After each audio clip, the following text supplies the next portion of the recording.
Boker Tov et Shabbat Shalom Uvorach. En ce vendredi 21 mars, et aussi Kafelev du Madel. Adar. Thème Iloula de Noam Elimelech. Alors vraiment, si on peut parler d'un tzaddik hors du commun du monde Ashkenaz, c'est vraiment lui aussi. Donc on est vraiment des géants en Torah, que ce soit le Maguid de Mezrich, que ce soit le Baal Shem Tov, que ce soit, je sais pas, tous les grands d'Israël Rabbeinu. La liste est tellement longue. Et tous les grands d'Israël, même contemporains, le Rav Shteman, le Rav Kanievski, Baruch Hashem, tous ces géants, le Chazon Ish, Rav Dessler. Tu connais Rav Dessler? Billy Dessler. Quelle origine?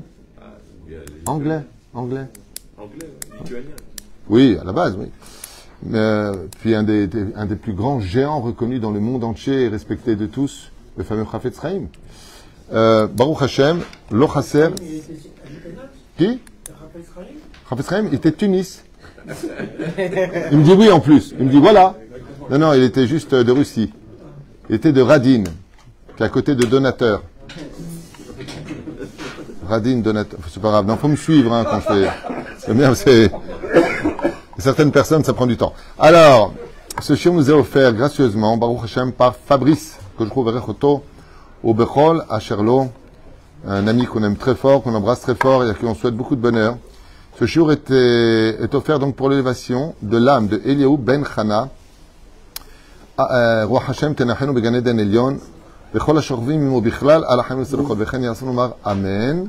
Ufren l'elef elfav dalim pour la refoua shlema achlama meira ubriyut etana de Yitzhak ben Shulamit, Geoula bat Simcha, et aussi pour Chana Yael bat Geoula, à qui on souhaite Bezrat Hashem achlama meira ubriyut etana, un bon zivugagoun pour leurs enfants. La santé et longue vie pour le Rav Twitou. Oh, c'est mon pote, c'est normal. Toda Rabba, Fabrice. Et son épouse. Ah, je me suis arrêté avant moi. Et son épouse.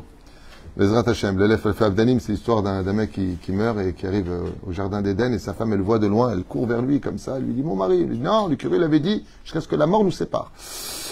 Et l'élève Abdalim, la délivrance de Am Israël. On est toujours mois de Hadar, donc les blagues sont toujours d'actualité malgré le fait qu'on s'éclate en Israël. Les bombardements ont repris, on reçoit des missiles des Houthim là-bas, on reçoit des missiles de la bande de Gaza, on reçoit... C'est fou, hein? Des Houthim, oui.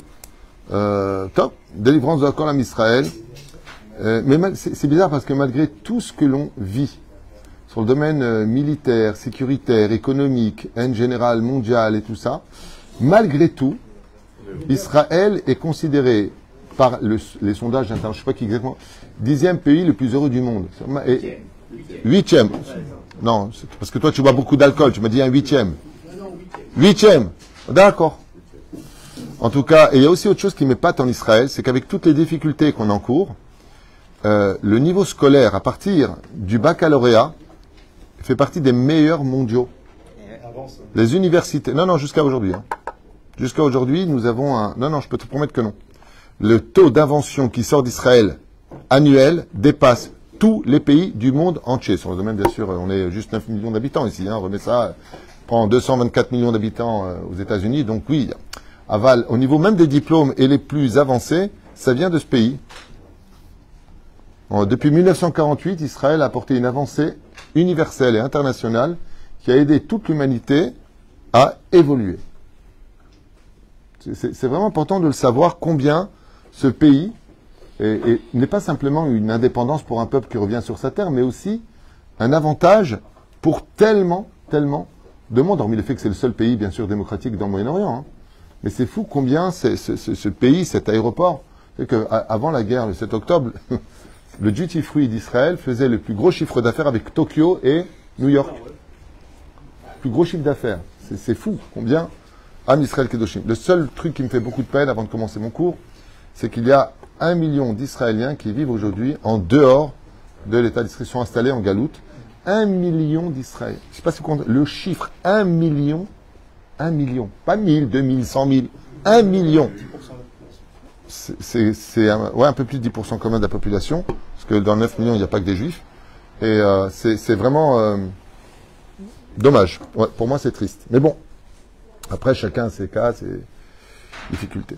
Noam Elimelech, né en 1717 de l'ère vulgaire, est décédé en 1787. Donc ça ferait exactement 238 ans que ce géant de la Torah nous a quittés.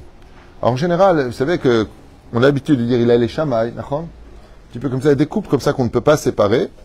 Et lui aussi, on ne pouvait pas le séparer, il avait un frère. Alors je ne sais pas quel mérite ont eu quand même les parents, parce que Rav Zusha, le grand frère de Noam Elimelech, était un homme tellement pieux, tellement grand, d'une humilité tellement exemplaire, que je m'intéresserai très volontairement à savoir quel mérite ont eu les parents. Quand on a vu ensemble la semaine dernière, qu'est-ce qu'a fait le père du Baal Shem Tov pour avoir un fils pareil, on a vu ensemble quel mérite a eu le père de Rachid d'avoir un fils pareil, mais là il a eu 2 fils. Un petit peu, je dirais, à l'image de Amram qui a eu Moshe et Aaron. Pour nous, ça ne veut pas dire grand-chose, hein.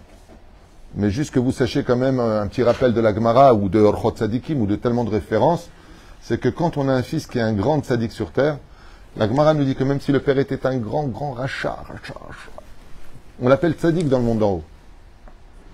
On l'appelle comment? Tzaddik ben tzaddik, exactement. Je sais pas vous...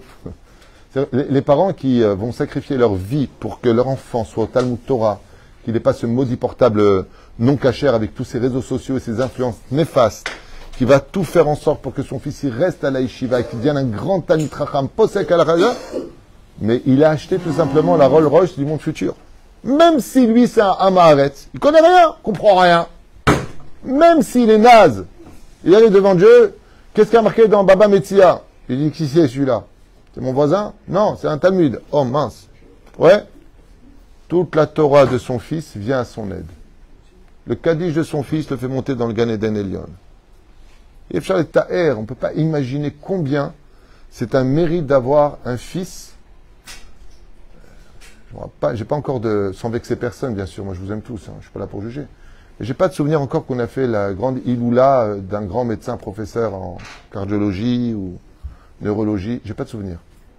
On t'a déjà appelé pour aller faire la Iloula d'un très très grand professeur en astrophysicien, par exemple? Non. Mais par contre, notre ami qui nous a quittés et qui a laissé un grand vide, Rav Menaché, David Menaché, qui était vraiment un très très bon ami, astrophysicien. Ben, quand on fait sa Ascara, on ne le fait pas parce qu'il était astrophysicien et qu'il avait le tapis rouge à la NASA aux États-Unis, reçu par les pontes les plus importants du système, mais parce que c'était un homme pieux, c'était un homme de Torah. Et Noam Elimelech fait partie des gens les plus réparateurs, je dirais, de ce monde, puisque sa ségoula, vous savez que chaque rave dans ce monde a une ségoula spécifique.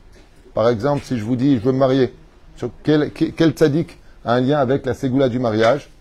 Jonathan Ben Uziel, à Amouka, dans le nord d'Israël. Si je veux la Parnassa, quel rave? Rabbi Yehuda Bar Ilai, Sgoula de la Parnassa. Se débarrasser la belle-mère.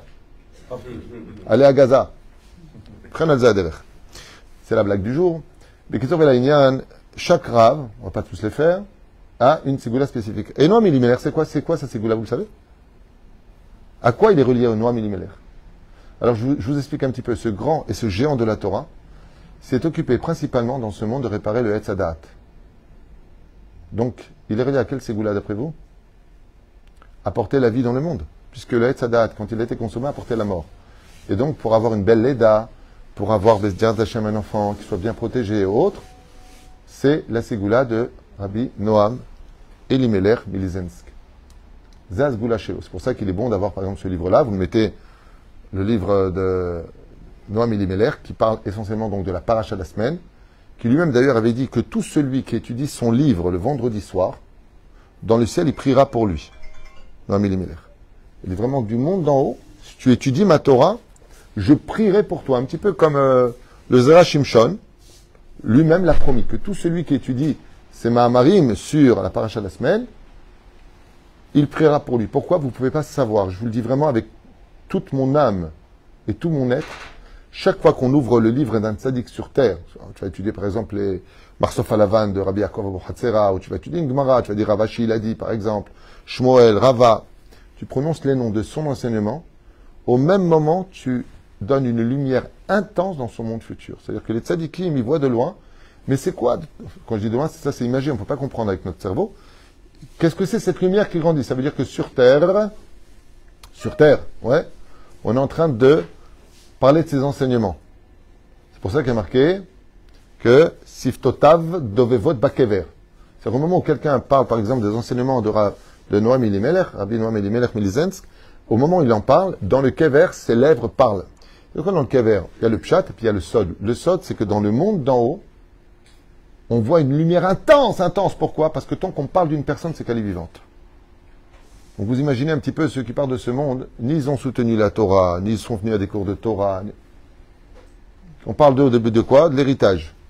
Et après 2, 3, 4, 5, 6 ans, 10 ans, 20 ans, 30 ans, qu'est-ce que font les âmes? Hachem, réincarne-moi. Réincarne-moi que je réussisse.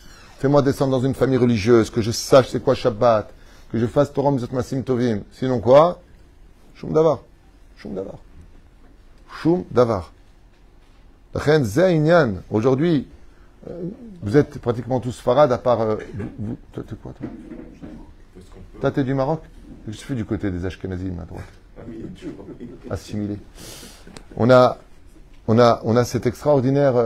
je sais pas, moi j'ai ces livres, je les ai étudiés. Je suis d'origine de mes parents tunisiennes. Quel rapport? Noam Elimelech, c'est Ateret Roshi. Kodesh Kodashim. C'est ça qui est extraordinaire.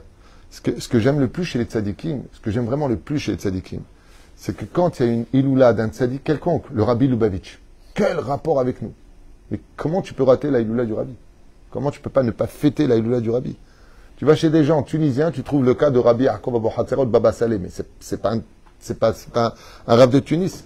Ce qu'il y a d'extraordinaire, c'est que la Torah nous fait oublier un petit peu ces apartheids que nous avons nous-mêmes entre nous. Ah, t'es tunisien, algérien, marocain, tunisien, ashkénaze, libyen, syrien. Ou attention, il est d'Iran, il est d'Irak.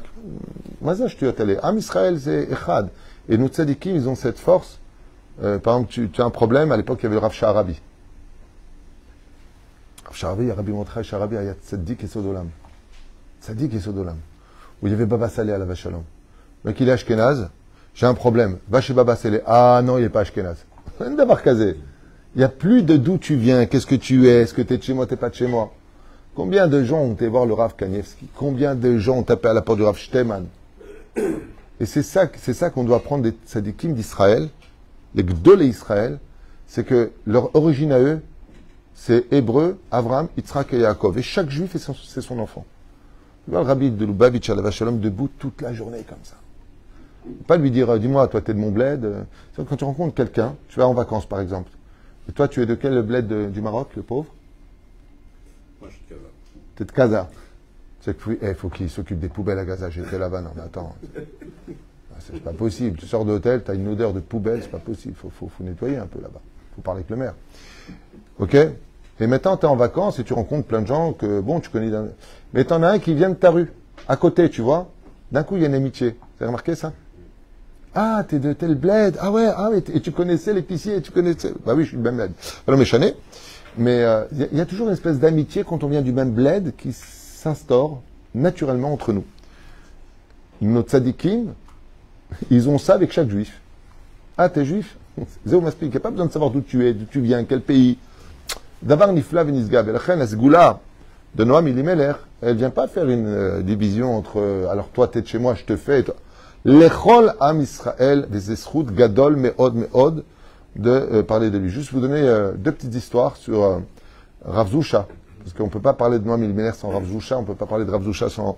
Ils étaient toujours ensemble. C'était deux frères qui non seulement étaient les deux comme Moshe et Aaron, faut le savoir, mais en plus de ça, ils étaient chavruta et ne se quittaient jamais. C'est quand même assez poignant cette situation. Tu peux avoir deux frères, par exemple, qui ont deux idéologies totalement séparées, comme le Gaon de Vilna et le Baal Shem Tov, par exemple. Eux, ayou yad beyad. Yad beyad. Il y a plein d'histoires à raconter sur eux. J'en racontais deux avant de lire un petit peu Mamaré Noam Elimelech. Hormis le fait d'étudier la Torah Yomam Valel, il faut savoir que Noam Elimelech et Rav Zusha ont pris sur eux quelque chose qui est incompréhensible pour l'humain. Incompréhensible. Pour un humain, c'est incompréhensible. Ils ont fait le neder pour faire la kapara de leur génération, donc en 1717 jusqu'à 1787, depuis leur naissance, depuis qu'ils étaient petits. vers l'adolescence, je pense qu'ils avaient à peu près 13-14 ans, les deux, quand ils ont perdu leurs parents. Ils ont fait un éder de ne jamais rester plus d'une journée dans la même ville. Je ne sais pas si vous comprenez. Je répète, c'est pas d'être vagabond, c'est pas de errer. C'est qu'ils ont décidé, comme ils savaient leur niveau spirituel extrêmement puissant de lumière humaine, Noam Elimelech et Rav Zusha ont pris sur eux que s'ils rentraient dans une ville, ils ne pourraient rester qu'une seule journée, sauf si c'était Shabbat, Yom Tov, ils n'ont pas le droit de sortir. Mais dès que ça sortait, ils devaient partir sur le chemin pour aller étudier la Torah ensemble dans tous les coins de toutes les villes, de tous les quartiers, de tous les continents. Et Foshet Tsarir. Pourquoi? Sanctifier le monde par leur étude.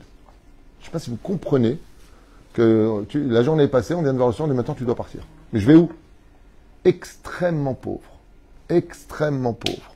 Et parmi leurs péripéties, alors qu'ils venaient d'arriver dans un village, bien sûr où il y avait des juifs, ils diffusaient la Torah, priaient pour que les gens guérissent. Je ne sais pas si vous comprenez la Messirut Nefesh, de quoi on parle. Ce que ça met à faire. Ils mangeaient même pas un morceau de pain par jour, un repas par jour, juste pour faire Netilat Yadayim, Hamotzi Lechem. Et attention, hein, quelle joie! Et comme je vous l'ai dit tout à l'heure, Rav Zusha, Alav Shalom, il était plus âgé que Noam Elimelech, son jeune frère. Et un jour, il s'est réveillé comme ça dans un très grand village. Avant, c'était ce qu'on appelle des bourgades. Et il y avait donc d'un côté les Cosaques, et de l'autre côté, il y avait le quartier des Juifs. Et quand ils sont arrivés, ils sont rentrés dans l'auberge. On leur a dit là-bas qu'il y avait une auberge, il y avait des Juifs. Il faisait moins 8000 en hiver. C'est bord. Donc quand ils sont arrivés là-bas, ils ouvrent comme ça la porte, et au lieu de voir plein de chassidim ou plein de personnes juives, eh bien, ils trouvent essentiellement des Cosaques, des militaires, des grosses bottes comme ça, qui boivent la vodka, la bière.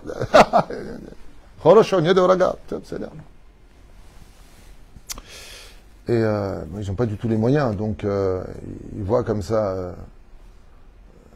L'aubergiste, il dit, est-ce qu'on peut se réchauffer au four? Il y avait un four. Est-ce qu'on peut se réchauffer? Et Rav Zusha, il dit à son frère, mets-toi derrière le four pour pas qu'on dérange, le temps qu'on retrouve notre esprit, parce qu'on est gelé. Donc, Rav Noam Elimelech, il passe comme ça près du mur, et Rav Zusha, il se met comme ça, il se blottit contre lui, et il se chauffe les mains, parce qu'ils reviennent d'un froid hivernal. Et les Cosaques, ils boivent, et ils boivent, et ils boivent, et puis ils voient deux chassidim, parce que je vous rappelle qu'ils étaient chassidim, ils sont de l'école du Baal Shem Tov, okay? Et il dit, viens, t'as vu ces deux juifs là-bas, viens, on les fait un peu danser. Alors, va chercher un juif. Les Cosaques, ils arrivent, et qui prennent le premier qu'ils peuvent prendre. Qui c'était? Rav Zusha, qui était plus âgé et exténué de fatigue. Et ils le font danser. Ils le prennent de force, et ils le font danser. Rav Zusha, pour éviter qu'on fasse du mal aux juifs, c'est des Cosaques, il se met à danser. Et ils prennent les épées et ils tapent à côté de ses pieds pour qu'ils lèvent bien tes pieds. Sinon, on te blesse. Et Rav Zusha, il danse, et il danse, et il danse, et il danse, et il danse, et il danse, et il danse, et il danse. Et à un moment, il s'effondre par terre. Il dit, bon, allez, ramenez-le. Il le ramène là-bas, épuisé. Chav, son frère lui dit, Noam Elimelech, il serait préférable que tu prennes ma place parce qu'ils sont dangereux. Ils peuvent revenir te prendre. Alors, rentre au fond, et moi je prends ta place, comme ça s'ils viennent, c'est moi qui danserai. Je prendrai les risques. Et Rav Zusha lui a dit, merci mon frère, je ne tiens plus. Il rentre au fond, non mais il m'élève que ça soit devant. Le capitaine des Cosaques qui rentre, il dit, alors c'est quoi la fête? Ça, il lui explique ce qu'ils ont fait. Il dit, bah, moi j'ai raté ça, allez rechercher. Alors ils vont chercher maintenant Noam Elimelech, et celui qui est parti le chercher, Rav Zusha, il dit, non, non, pas lui, lui il a déjà fait danser, prends l'autre qui est au fond. Et ils reprennent Rav Zusha. Et Rav Zusha se remet à danser dans un état totalement chivert. Totalement chivert. Et il danse, et il danse, et il danse, et il danse, et il danse. Et maintenant, Noam Elimelech dit, non, non, non, non, lui il a déjà dansé, c'était moi. Il lui a dit, non, non, toi t'étais au fond. Donc maintenant, c'est lui qui comprend. Quand ils ont ramené Rav Zusha, il ressemblait à l'élève Afadim, un bout de serpillière mort. Et la seule chose qu'il a dit à son frère, il a dit, j'espère que ma danse a plu à Hachem. Parce que si on m'a fait autant danser, c'est pour réparer certainement le manque de joie des enfants d'Israël d'avoir mis les tefilines sans avoir le sourire. Alors c'est à nous de le payer. De danser pour mettre les tefilines. Vous comprenez de qui on parle. Pas une plainte contre Dieu. Pas. Encore une histoire de leur péripétie. Le lendemain, ils sont barrés. Bon, tu me diras que là, ils étaient contents de partir. Ils sont arrivés dans une ville où on leur a demandé qu'est-ce qu'ils voulaient. Et nous cherchons une communauté juive. Il dit, ah non, ici, il n'y a pas de juifs. Ici, il n'y a pas de juifs, mais il y a une femme juive qui a une auberge, des chevaux, et elle accueille toutes les personnes, tous les touristes, et elle aime bien les juifs. Vous devriez aller la voir. Très, très, très surpris, ils arrivent là-bas dans l'auberge, et effectivement, ils tombent comme ça sur une aubergiste qui paraît très pieuse, très à sa place, très humble. Je ne suis rien, je ne suis que poussière. Et il dit, très bien, mais nous, on veut juste une chambre. Ton histoire, elle est bien gentille, nous, on veut juste une chambre. Il vient d'arriver, la nuit vient de tomber, une chambre. Je vous servirai votre repas. Il dit, non, non, non, pas de repas, pas de repas. On a un tout petit peu de maïs dans notre sac, ça nous suffira. Pas de repas. Les kélim, c'est cachère, c'est pas cachère. Les mikveh, pas de mikveh. Moi aussi. Quoique une auberge n'a pas le pied à la plonger ses ustensiles dans le mikveh, mais eux, voilà que le soir, vers 21h, elle monte comme ça en tapant à la porte, très pieuse, elle se met beaucoup de théâtre avec sa sœur, et elles arrivent avec un plateau. Elle, voilà, on vous a pas fait des plats, juste 2 sandwichs. Et comme je vous ai des hommes de Dieu, c'est du fromage, cachère. Un peu de mayonnaise, un peu de fromage, vous avez mis des concombres, un peu de tomates, un peu de salade. Tout est gouche-catif, tout a été vérifié. Et l'homme, il aimait l'air. Il regarde son frère et il répond en hébreu à ces 2 femmes. Chabdeu, Hajdeu. Respectez, on vous respectera. Mais la Torah nous a dit, méfie-toi de tout le monde, n'aie jamais confiance en personne. Elles n'ont pas compris. Et Rav Zusha, il dit à Noam Elimelech, qu'est-ce que tu penses qu'on fait de ces sandwichs? Il lui a dit, j'ai vu qu'il y avait des chevaux qui n'arrêtaient pas de faire du bruit dans l'établi. Peut-être qu'ils n'ont pas mangé. Et ils sont partis donner les chevaux, voir les chevaux, et ils ont commencé à consommer ces sandwichs, ça manger. Et d'un coup, les chevaux se sont, dans tous les sens du terme, transformés, à droite, à gauche, excités, et ils sont redevenus des humains. Vraie histoire. Ça fait un peu Merlin l'Enchanteur, ou comment il s'appelle l'autre, Harry Potter, mais c'est ce qui a marqué dans le livre. Et c'était qui? C'était des juifs qui sont tombés dans le piège de ces 2 femmes qui n'étaient pas juives, qui se faisaient passer pour des juives, mais qui pratiquaient la sorcellerie, la magie noire à un très très haut degré à cette époque. Vraiment, la vraie magie noire, comme on le voit avec Rabbi Shimon ben Shattar, avec les sorcières de Ashkelon. Et qu'est-ce qu'elles faisaient? Elles attiraient les juifs avec soi-disant les mezuzot qui étaient vides avec la totale. Ensuite, elles leur donnaient à manger, elles les transformaient en animaux et elles faisaient de la débauche avec. Et donc, Rav Zusha, il se posait la question, il a dit à son frère, d'après toi, mais pourquoi on est arrivé ici s'il n'y a pas de juifs? Pourquoi Dieu ne dirigeait nos pas ici? En réalité, c'est parce que dans cet établi, il y avait 3 juifs qui avaient été transformés en animal, et que Rav Zusha et, comment il s'appelle, Noam Elimelech, ont récupéré et ont fait sortir des griffes de ces 2 sorcières. Et qu'est-ce qu'a fait Rav Zusha et Noam Elimelech? Quand ils ont vu qu'en mangeant les sandwichs, ils se sont transformés, ils ont retiré la moitié des autres sandwichs. Quand elles sont parties dormir les 2, ils ont changé leur plat, et le lendemain matin, quand elles se sont réveillées, elles ont vu qu'il y avait des sandwichs bien cellophanés. Elles les ont mangés et elles se sont transformées en animaux. Ils les ont punis de telle façon à ce qu'elles ne puissent plus nuire. Comme ça, c'est marqué dans la loi. Vrai, faux, j'y étais pas, je vous dis ce qui est marqué. Encore une dernière histoire pour faire honneur à Noam Elimelech à la Shalom. Hormis le fait de diffuser la Torah, de sanctifier tous les coins qui avaient été rendus impurs à cause des fautes de la débauche, de l'assimilation, du Lachon Hara, là où vous allez s'installer, ils étudiaient la Torah. Baal Pé, toute la Torah écrite et orale était dans leur tête. Toute la Torah. Y compris des sphères supérieures. Comme tu diras, Rabbi Shimon ben Yochai Rabbi Meir Balanes. Donc tu dirais Rabbeinu ve Rabbi Natan. Ils apprennent qu'il y a un juif qui a été fait prisonnier par les Cosaques, ils veulent Pidyon Shvuim. Pour le libérer, il faut de l'argent. Maintenant, eux, on parle de personnes dont les chaussures étaient trouées, les vêtements étaient déchirés, ils n'avaient pas d'argent. Et ils viennent comme ça, ils disent voilà, Tzadikim, Mitzvah, Pidyon Shvuim, il faut libérer les juifs qui sont. Il y a un juif qui est prisonnier. Et là-bas, quand ils tapent à la porte, ils voient une personne Benoni, ni riche, ni pauvre. Normal, on va dire. Moyen. Et quand ils voient Rav Zusha et Noam, il y met l'air devant eux. Il a les larmes aux yeux. C'est comme si vous avez maintenant le Rav Mordechai Eliyahu ou le Rav Ovadia Yosef qui tape à votre porte. Ensemble avec la toque. Il te dit, tu peux faire un don pour sauver un juif, qu'est-ce que tu fais? Tu te déshabilles, tout ce qu'ils veulent, tu leur donnes. Il a Noam Elimelech, Rabbi Noam Elimelech Milzansk, et son frère Rav Zusha. Il leur demande, est-ce que vous pouvez aider pour Pidyon Shvuim, c'est une grande mitzvah. Et chez eux, c'est pas 10%, 20% à gauche. 100%. Comme El Moshe Baruch Hashem. Bon, c'est. Quand il voit ça, il dit combien il faut? Ils lui ont dit 40 pièces d'argent. C'était énorme. Qu'est-ce qu'il a fait lui? Il est parti chercher toutes les économies de toute sa vie. Il a vu qu'il manquait. Il a vendu tous les meubles de sa maison. Il possédait des choses, des cadres, des chefs-d'œuvre que bien de non-juifs voudraient bien posséder, lui ont proposé de l'argent. Il a vendu toute sa maison Bekitso. Il restait que les murs et à s'asseoir par terre. Il vient avec la 40 pièces d'argent. Quand Noam Elimelech alav shalom, il voit ça, il lui dit, quoi que tu me demandes pour l'acte que tu viens de faire de libérer un juif, je suis celui qui sauve un juif, sauve un monde entier. Ce que tu me demandes, je te l'accorderai.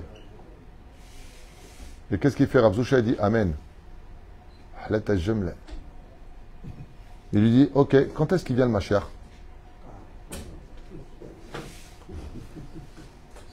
Alors non, mais il le regarde comme ça, il lui dit, j'aurais pu tout accorder, la richesse, la santé, une vie de 400 ans, tout ce que tu veux. Ça, je ne peux pas te l'accorder. Et là, Rav Zusha regarde son frère, il lui dit, mais j'ai dit Amen. Tu lui as dit tout. Tu veux qu'on dise des tzadikim qu'ils parlent pour rien dire? Est-ce que ça nous ressemble? N'est-il pas dit tous les matins, Baruch She'amar ve'aya olam, Baruchu, Baruch Omer ve'ose, Baruch Gozer umkayem, Baruch Ose bereshit? La parole d'un homme ne fait pas la différence entre un animal et un homme. Si tu lui as dit, il fallait lui dire, demande-moi tout ce que tu veux, sauf quand viendra le Mashiach. Mais comme tu ne l'as pas dit, tu es obligé de lui répondre. Et là, alors, Noam Elimelech, il est pas bien parce que Mani Osercha. Il baisse sa tête et lui dit, regarde, te donner la date précise quand il viendra. Dans son grande humilité, il lui répond, sa grande humilité, il lui a dit, je ne la connais pas. S'il n'insiste pas, je ne peux pas te répondre. On voyait qu'il savait, c'était sur le bout de ses lèvres. Il lui a dit, je peux juste te promettre une chose, c'est que le jour où il viendra dans la date, il y aura la lettre Shin. C'est à ce moment-là qu'il viendra. Nous sommes dans quelle lettre? Tâche pas, c'est la lettre Shin. Dans 15 ans, on passe dans la lettre Taf Taf. Noam Elimelech, il lui a dit, ce sera dans cette période où il y aura la lettre Shin dans les années 5785. C'est dans les années 5700. On est en 5785. Noam Elimelech, il lui dit, sache une chose. Ce ne sera pas après cette date. Donc maximum, au grand maximum, de ce qu'a livré Noam Elimelech à la Shalom Milizansk, il lui a dit, c'est tout ce que je peux te donner. Approximatif. Mais ce ne sera pas du tout taf-taf. Ça veut dire dans 15 ans, on passe à taf-taf, c'est-à-dire on quitte les 5000, on passe à 5800. Il lui a dit non. Ce sera avant 5800. Il reste à peine 14 ans aujourd'hui. Vous avez Péroucha d'abord. Vous dire qu'un peu comme ça pour partager de la grandeur de ce géant Torah de Noam Elimelech. Alors, j'ai pris quelques feuilles comme ça, vous voyez, j'ai pris un petit peu. Rabbi Eliezer Milizansk, Alav Shalom, Ayat Tzaddik Yesod Olam, Manik Chassidé Bador Ashlishi la Chassidut. Il est le troisième des générations de la Chassidut du Baal Shem Tov. Rabbi Elimelech Aya Echad Migdolé, le Psisser Chassidut Bepolin. Donc son origine était la Pologne. Adkede, chez Besefer Meor Veshemesh, ou Mashve, les Baal Shem Tov Akadosh. Et il était comparé dans sa Gdusha tellement puissant qu'il était comparé à son époque, donc 3 générations après le Baal Shem Tov, comme étant le nouveau Baal Shem Tov. C'est quand même assez fulgurant. Yaldout, Shakad, Alimud Torah, Niglav, Anistar, et Miut Shena. Ce qu'on pouvait constater chez lui, c'est qu'on ne le voyait jamais faire autre chose que d'étudier la Torah, Yomam Valel, et rarement dormir. Très peu de sommeil. Soit à peu près 20 minutes, 18 minutes de sommeil. Il se levait, il allait étudier la Torah, sans relever la tête. Yomam Valel. Im Ahiv Rav Zusha. Avec son frère, qui était Sahavruta, Rav Zusha. Yatsul les Galout. Ah, excusez-moi. Ils ont fait combien de temps de dormir une seule nuit par ville? 8 ans. Shmone Shanim, c'est marqué ici. Velakro Latzmam Letzet les Galout, Shmone Shanim, Bemalacham, Avru Ben Kfarim Vayarot. Pour passer dans tous les villages, dans toutes les villes, dans toutes les bourgades, les Savlou Gidoufim ou Makot, où ils ont été traités comme des moins que rien, des SDF, sans aucune considération et jamais honorés par quiconque. Au Beton Shnata Galut, Zachou les Rois HaKodesh. Et après être venu 8 ans de souffrance inimaginable, de pauvreté et de faim, de froid et de manque de tout, les deux ont été investis d'un roi HaKodesh digne des plus grands prophètes d'Israël. Ils savaient absolument tout de tout le monde. Ils voyaient d'un bout du monde à l'autre bout du monde. Je t'aime. C'est marrant qu'on parle de Noam Elimelech. Quoi que tu sortes comme renseignement sur ce géant, il n'y a pas de Rav sans Rav Zusha. C'est fou ça. Chiburo Noam Elimelech, son livre, Noam Elimelech, Ayam Erishone Sifra Chassidut, fut un des premiers livres écrits et sortis dans le domaine de la Chassidut. Au Bo Ikare Darko Beshitato, dans son principe fondamental, Asher Kuftsu Yachad al Bno Eliezer, qui donc fut ensuite compilé par son fils Eliezer, Asher Nechou les fils Seder Parashot Hashavua, donc c'est Noam Elimelech qui l'a dit, mais c'est son fils qui l'a compilé, sur la paracha de la semaine. Vidivra Torah Neimru al Yede Rabbi Elimelech lui-même Beshabbat, Shenvu al Yede Bno. Et comment ce livre a-t-il été écrit? Son fils étant présent au drashot, comme on le fait ici grâce à Dieu. Bon, moi j'ai un niveau naze, mais je parle de comment ça se passait. Tous les Shabbats on fait court, on était presque 3 heures, en hiver 1h30, 2 heures. Son fils était présent, et comme son fils était extrêmement érudit, il avait la force de se rappeler parfaitement du cours de son père, et le mettait par écrit tous les Motzei Shabbat, d'où le livre Noam Elimelech qui est sorti. On apprend des choses.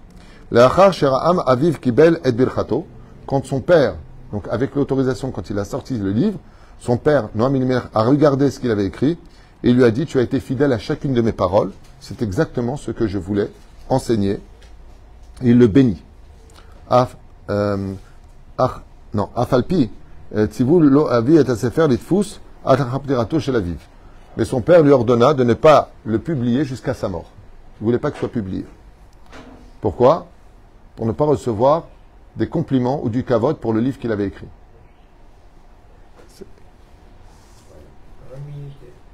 Non, mais c'est fou, quoi. C'est fou. Attends que je parte de ce monde, je ne veux pas... je veux pas qu'on me dise, ah, super. Je veux dire que son livre, moi j'ai cru qu'il avait été écrit en Colombie. Hein. C'est de la blanche. Son livre est d'une puissance chaval al azman. C'est extrêmement intéressant Noam Elimelech à lire. Ufrein vesefer zeu nichnas son ou barzel betnot hachasidut. Tous les chassidim possèdent ce livre-là. Verabim kovim bo limud midei Shabbat. Et jusqu'à aujourd'hui, beaucoup de chassidim étudient tous les Shabbats le livre de Noam Elimelech. Beaskamot lisifron shintu migpi gdolei rabbanei hakeila haorop arefu ala besifro b'shfachim rabim. Et on a pu constater que tous les grands d'Israël, et ceux à travers toutes les générations qui ont lu son livre, ont dit que des louanges sur ce livre. Zgulot rabot nikshiru bishmo shel hasefer. Et ce qui en est ressorti de ce livre-là, c'est que beaucoup témoignent de la valeur des ségoulottes, des remèdes, qui peuvent venir du livre de Noam Elimelech. Zgulan et Futsab, ou Bduka, les Leda Kala. Comme par exemple, des milliers de femmes témoignent que, alors qu'on avait prescrit des accouchements difficiles qu'elles auraient, grâce à ce livre-là, prouvé sur le terrain, de prendre ce livre-là, de le mettre dans un mitpachat, comme on dit, un foulard, tu le fermes, et tu le mets sous la tête de l'oreiller pendant que la femme elle accouche. Ségoula, pour que l'enfant, il sorte sans douleur. Il le dit, je suis bête. Je connaissais cette ségoula depuis 40 ans. Mais il le dit ici. Le but consiste de prendre ce livre-là, de le mettre dans un tissu, par kavod, et ensuite de le mettre tachat akert aleda, bet aleda, et qu'elle le mette sous son oreiller pendant qu'elle accouche. V'od muva beshem Rabbi Meler, shekol isha meuberet, asher tachal kol davar shehu bemotzei Shabbat, tomar bepia shehu leshem mitzvat seudat, melave malka. Et comme l'avait dit lui-même, Noam Elimelech Alavasalom Elizinsk, Rabbi Elimelech, que une femme qui va avoir aussi un accouchement facile, qu'elle mange du pain à Melavé Malka, en disant c'est pour accompagner le roi des rois à sa demeure, Bezrat Hashem, Zgula Id Sheteled, Benakel Bezrat Hashem Idbarach, comme c'est aussi rappelé dans le Kaf HaChaim Haemet, le Siman Shin, Samer Kouf Dalet. Le Maran Gamken Arav Ovadia Yosef le rapportera dans Yabiya Omer, comme vous le savez, Bezrat Hashem. Benosaf le Sefer Noam Elimelech, Chiber Chibour Katan Nikra Beidish. Ouais, c'est son nom, je peux rien. Tzatel, Pitka Katan, Uvo Mesaper Oraot Anaga Yomait Bekama. Alors, il a écrit comme une espèce de réponse sur le comportement de la journée d'un juif par rapport à certains points ilchatik. Velalan Bechalek Betor Atzait El Katan, Amutpal Sof Sidur Atfila. Donc, à part ça, il a écrit aussi d'autres réponses, comme ici, il en donne des exemples. Je te donnerai ça après, parce que tu aimes prendre les feuilles. Pasuk Rishon de Kiryat Shema, de quelle façon le faire, et autres.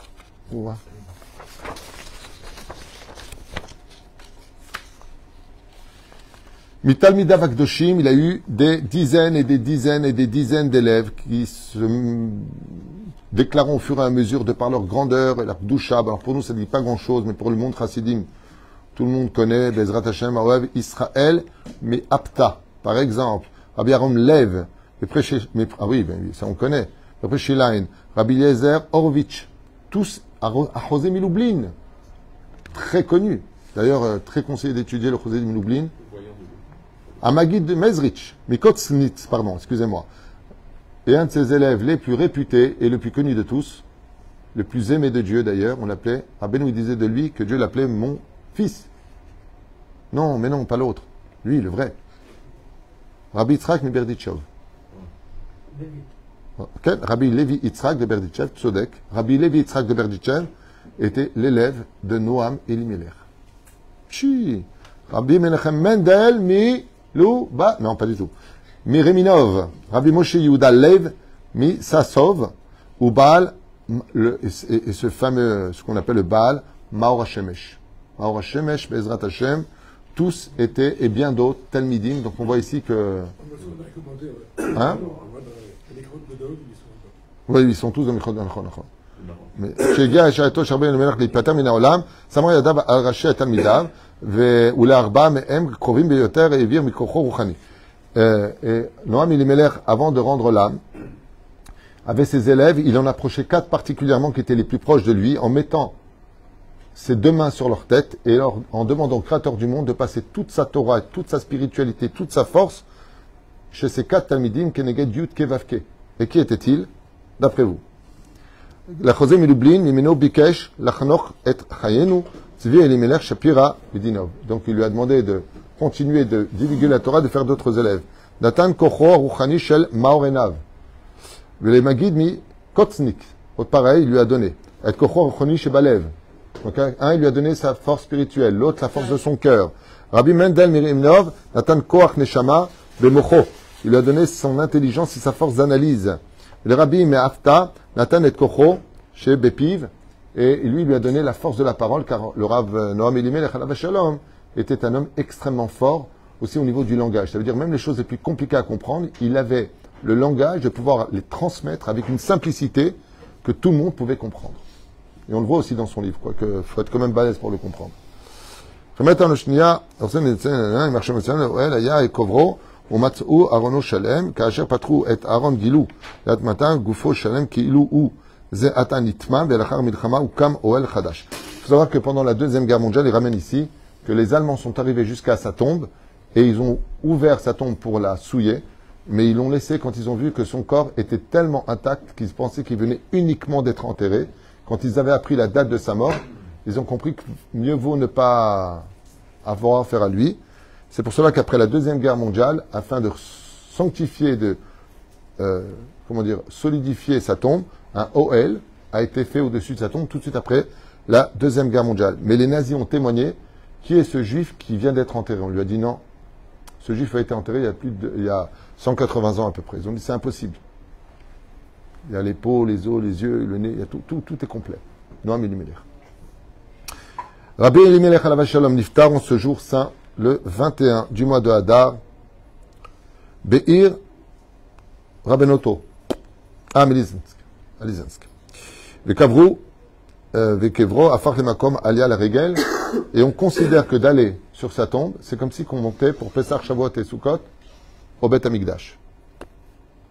Rabbi Elimelech Amar, Kimi Sheyale al Kivro, le Achar Moto, car le Rav Noam Elimelech a promis que celui qui ira sur sa tombe, donc après sa mort, j'aime bien le mot en plus après sa mort, c'est comme tu dis, je monte en haut. Ah oui. Alors, il a promis une chose. Écoutez bien la phrase, ça va peut-être vous étonner. Mais avant de partir de ce monde, Rabbi Elimelech a promis que celui qui irait sur sa tombe, du monde dont il priera pour qu'il ne quitte jamais ce monde sans faire teshuva. Le mérite d'aller sur sa tombe, c'est de ne jamais rendre l'âme jusqu'à faire teshuva. Baal Tiferet Shlomo, Merodosek, Amar Ki Bayom Azeh, Omer Rabbi Elimelech Ve Kapav, Perusot, Ve'um Mevarech, Mamlitz Tov, Be'ad, Shofrim Siach Tziono. Et celui qui viendra donc prier pour lui et qui étudiera ce livre, comme je vous l'ai dit tout à l'heure, il a pris sur lui en haut de prier pour ses problèmes. Donc celui qui veut une bonne parnassa, celui qui veut je ne sais pas qui, que quoi, dont ou lequel, eh bien qu'il sache que Bezrat Hashem Yitbarach, le fait d'étudier ces livres ou d'aller sur sa tombe, comme il le dit ici, c'est des enfants qui sont assimilés ou qui ne veulent pas, faites-leur un petit voyage sympathique, soi-disant, à l'hôtel, et vous emmenez sur sa tombe, sans qu'il le sache, et vous priez pour que le Rav Elimelech d'en haut, il ouvre avec une boîte de conserve son cœur de pierre pour le rendre un cœur de chair et qu'il fasse une grande teshuva. C'est un cours qui valait le coup d'être entendu. Ça fait du bien de parler des tzadikim et on se rend compte, Baruch Hashem, que, en fin de compte, pour finir, ce grand tzadik Noam Elimelech Melizensk était d'un tel niveau spirituel qu'il aurait été digne d'être né, malgré tout, en Tunisie. Chazak ou Baruch. Kol Tov et Shabbat Shalom.